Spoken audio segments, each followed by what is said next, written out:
Assalamualaikum warahmatullahi wabarakatuh. Salam sejahtera kepada seluruh rakyat Malaysia. Seperti biasa, saya akan mulakan dengan melaporkan tindakan pihak PDRM semalam. Semalam, PDRM dan ATM telah mengadakan sebanyak 813 Sukatan Jalan Raya di seluruh negara dan melakukan pemeriksaan ke atas 557,699 kenderaan. Sebanyak 57,344 pemeriksaan mengejut telah diadakan di seluruh negara dengan sebanyak 5,220 premis telah diperiksa oleh pihak berkuasa. PDRM telah menangkap 1,057 individu kerana engkar PKP yang tindakannya merangkumi 906 individu direman dan 151 individu diberikan jaminan polis. Seramai 622 individu telah dituduh di mahkamah di atas kesalahan mengingkari PKP.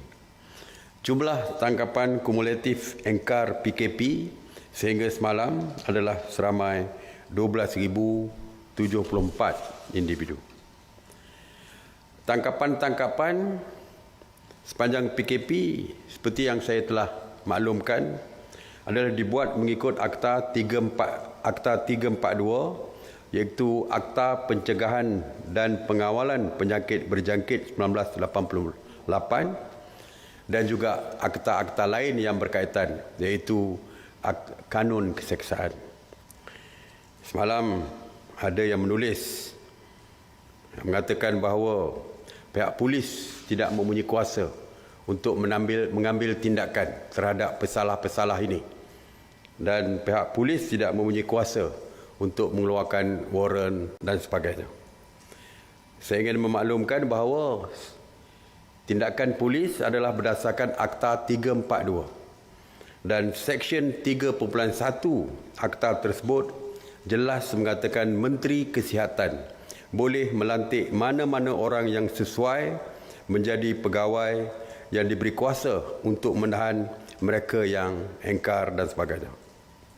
Jadi Seksyen 3.1 adalah kuasa Menteri Kesihatan untuk melantik mana-mana pegawai agensi termasuklah polis, APM, APMM di laut dan sebagainya untuk melaksanakan segala perkara yang berkaitan dengan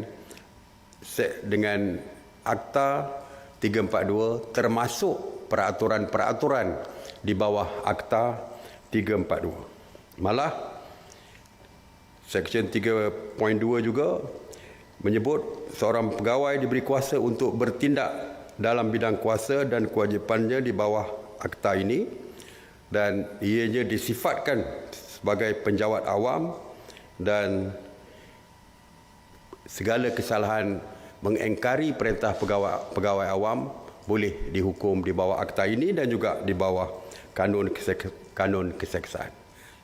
Seksyen 186 seperti yang saya sebutkan tadi. Jadi bermakna kalau ada pihak yang mempersoalkan kuasa pihak polis di dalam mengambil tindakan dan sebagainya, saya ingin jelaskan bahawa pihak polis memang berkuasa untuk mengambil tindakan bagi melaksanakan apa yang termaktub di dalam Akta 342 ini. Semalam kita lihat tular di media sosial seorang dan juga keluarga viral menunjukkan mereka sudah balik ke Kuala Lumpur dan akhir memberi tips kepada orang ramai bagaimana cara nak menipu polis. Saya ingin beritahu kepada semua. Saya nak beri ingatan kepada semua. Jangan berbangga apabila melakukan kesalahan dan mempengaruhi orang lain supaya mengikut tindak tanduk mereka untuk melakukan kesalahan. Saya ingin jelaskan bahawa pihak polis telah pun mengenal pasti mereka ini dan tindakan akan diambil kepada mereka. Tidak ada siapa pun boleh terlepas daripada tindakan undang-undang, daripada tindakan polis jika mereka melakukan kesalahan. Terlebih-lebih lagi, mereka sendiri telah pun mengakui bahawa mereka telah pun engkar kepada arahan ataupun peraturan di bawah PKP ini. Jadi tolonglah, janganlah berbangga dengan melakukan kesalahan dan menganggap diri kita sebagai hero apabila melakukan kesalahan, kerana akhirnya tindakan akan dilakukan oleh pihak polis dan menyusahkan diri sendiri dan keluarga. Op sanitasi awam diteruskan oleh Kementerian Perumahan dan Kerajaan Tempatan. Sejak 30 Mac 2020, mereka telah melakukan 2,284 operasi sanitasi di 102 zon, termasuk di 27 zon merah. Antara kawasan yang disanitasi adalah 1,446 bangunan kerajaan, 860 tempat awam, 906 pusat perniagaan dan 168 pasaraya. Semalam sahaja, sebanyak 196 op sanitasi awam yang meliputi 70 zon di 14 negeri, termasuk 41 kawasan di Johor dan 21 kawasan di Kelantan, yang mana sebanyak 129 bangunan kerajaan, 87 tempat awam, 64 perniagaan dan 15 pasaraya telah disanitasi. Mengenai pusat kuarantin,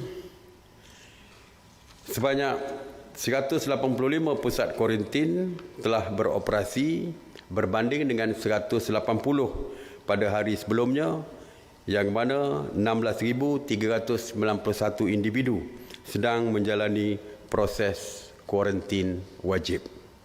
Semalam, seramai 766 rakyat Malaysia telah pulang ke tanah air dan telah pun dikuarantin secara wajib.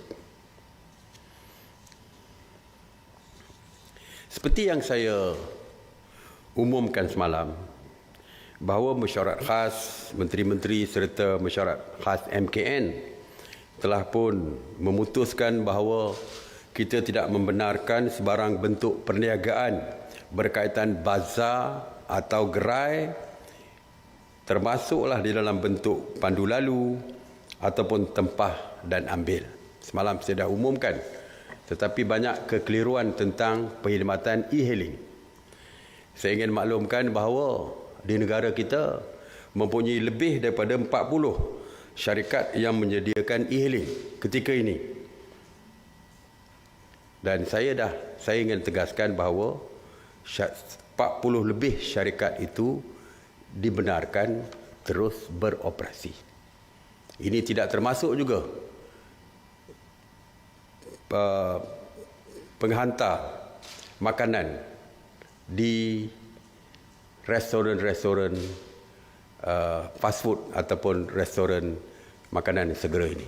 Termasuk. Jadi semua yang melibatkan riders ataupun penunggang yang menghantar makanan ini daripada syarikat mana pun dibenarkan beroperasi untuk menghantar makanan dan sebagainya.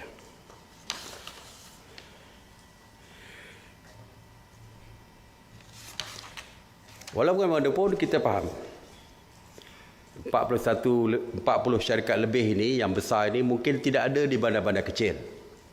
Di bandar kecil mungkin mereka mempunyai syarikat-syarikat sendiri yang membuat penghantaran makanan ataupun individu-individu yang diupah untuk menghantar makanan. Mereka juga termasuk di dalam keputusan kita, dasar kita, iaitu untuk menghantar makanan walaupun mereka daripada syarikat kecil di bandar kecil ataupun individu juga dibenarkan beroperasi. Walaupun untuk bandar-bandar kecil dan individu, kita meminta mereka supaya berdaftar dengan PBT supaya kita dapat mengesan mereka.